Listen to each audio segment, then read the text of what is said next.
June, মানে June মাসের 2 তারিখ। এই দিনটা আসলে আমার কাছে খুব স্পেশাল একটা দিন।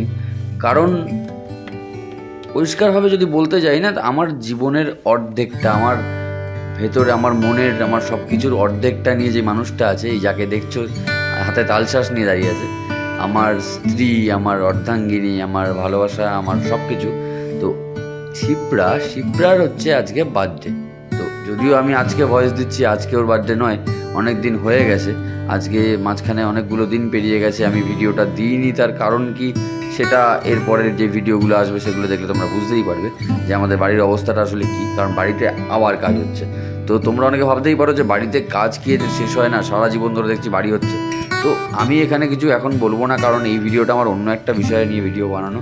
তো আমি এই ডিটেলটা বলবো, কারণ যেটা হচ্ছে, বাড়ি তো আসলে বস আমাদের পক্ষে একবারে যে করে ফেলবো সেই স্বপ্নের বাড়ি, সেটা তো আমাদের সাধ্যের বাইরে।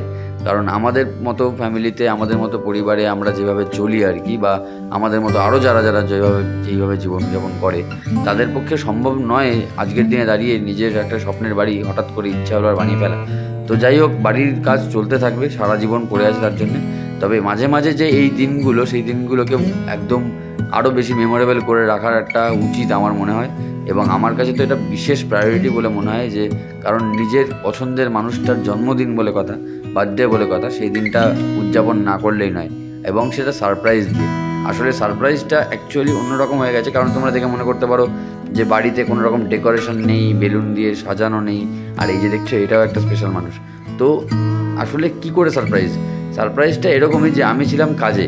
তো কাজে বলতে আমাকে যেতে হয়েছিল অনেক দূরে, নামখানায়, যেটা আমার অফিস থেকে অনেকটাই দূর। তো সেখানে যেতে হয়েছিল একটা বিশেষ কারণে। কারণ গঙ্গাসাগর মেলা যখন হয়, সেখানে প্রচুর তীর্থযাত্রীর সমাগম হয় আর কি। তো সেখানে আমাদের একটা ক্যাম্প হয়, তো সেটার ইন্সপেকশনের জন্য আমাকে যেতে হয়েছিল, বিভিন্ন কাজ ছিল। তো যাই হোক, তো ফিরতে অনেক দেরি হয়ে গেছিলো। আমি আসতে পারতাম কিনা সেটাও সন্দেহ ছিল, কারণ অনেকে জানো হয়তো যে ওখান নামখানা থেকে গঙ্গাসাগরে লঞ্চ ফঞ্চে করে যেতে হয়, অনেক ব্যাপার আছে, আর বাই রোড কোনো ব্যাপার থাকে না। তো যাই হোক, সেসব কথা আলাদা, অন্য ব্যাপার। তো আমার যেটা দরকার ছিল, মাথায় সারাদিন ধরে ঘুরছিল, যেটা হচ্ছে আজকে শিপ্রার বার্থডে, আমাকে যেভাবেই হোক ওর জন্য একটা কেক নিয়ে যেতে হবে। এবং আমি গিফট যেটা ওকে দেবো, সেটা তো এখন আমি অ্যারেঞ্জ করতে পারিনি।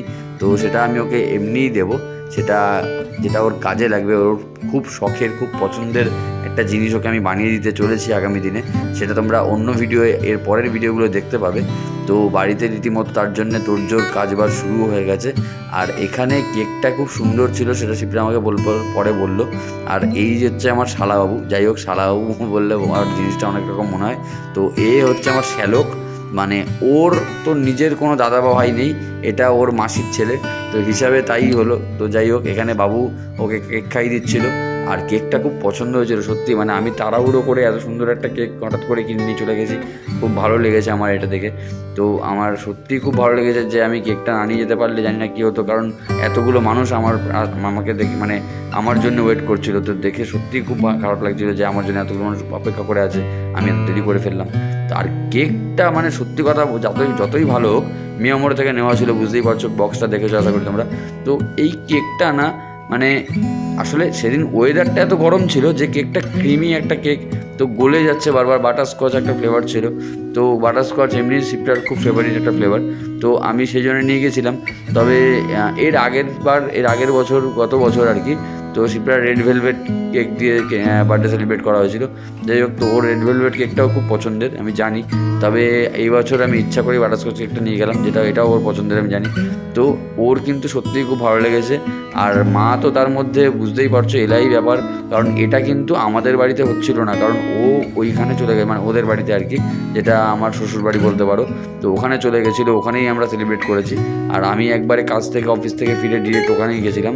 তো আমাকে কেকটা নিয়ে, মানে আমি বাইক নিয়ে এসেছিলাম, তো যার জন্য আমাকে বাইকটা এক জায়গায় রেখে, মানে বিরাটিতে আমাদের এখানে রেখে, কেকটা নিয়ে আবার এখান থেকে ট্রেনে করে যেতে হয়েছিল। অনেক কারণ ছিল, কারণ বাইকেরও প্রবলেম আছে। তো বাইকের প্রবলেমের জন্য বাইকটা সার্ভিসিংও করতে দিয়েছি আমি এর মধ্যেই, সেটাও ভিডিও আছে, সেটা তোমাদের দেখাবো। আশা করি তোমরা নেক্সট ভিডিও সেটা পেয়েই যাবে। তো যাই হোক, রাত হয়ে গেছিলো আর মেনুতে তো অনেক কিছু ছিল, সেগুলো আর বললাম না, কারণ বার্থডে একজনের সেলিব্রেট করতে গেছি আমি, আর সেখানে গিয়ে আমারও ভুরিভোজন হয়ে গেছে এবং এতটাই হয়েছে যে আমি পেট ফুলিয়ে রাস্তা দিয়ে যাচ্ছিলাম, মানে প্ল্যাটফর্মে দেখতেই পাচ্ছ।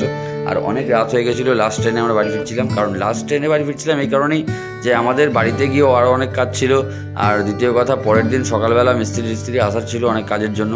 তো যার জন্য আর আমরা দেরি করলাম না, লাস্ট ট্রেনে আমরা দেখলাম 3-4টে স্টেশন, আমাদের এখান থেকে যেতে খুব একটা অসুবিধা হয় না। আর এখানে বসে বসে আমরা ইয়ার্কি মারছিলাম যে সত্যি এরকম ভাগ্য সবার হয় না যে 5 টাকায় শ্বশুরবাড়ি যাওয়া যায়। সত্যিই গাইজ যে আমি কিন্তু বিরাটি থেকে আমার শ্বশুরবাড়ি আর কি 5 টাকার টিকিট কেটে ডিস্টেন্সে যেতে পারি। তো এটা ট্রেনকে অনেক অনেক ধন্যবাদ আমার ইন্ডিয়ান রেলওয়েজকে, যে 5 টাকায় আমি শ্বশুরবাড়ি যেতে পারছি তার জন্যে। তো যাই হোক, তোমরা কারা কারা এরকম শ্বশুরবাড়ি পেয়েছো সেটাও আমায় কমেন্ট করে জানাতে পারো। আর সামনে জামাই ষষ্ঠী আসছে, তো জামাই ষষ্ঠীর জন্য কীরকম ভিডিও তোমরা দেখতে চাও সেটাও কমেন্টে জানাতে পারো। তো সবার জামাই ষষ্ঠী ভালো কাটুক। আর এখানে প্ল্যাটফর্মে দাঁড়িয়ে দাঁড়িয়ে আমরা সত্যিই বোর হচ্ছিলাম, তাই ভাবলাম যে এখানেই ভিডিওটা মোটামুটি শেষ করে ফেলি, বেশি লেন্দি করবো না।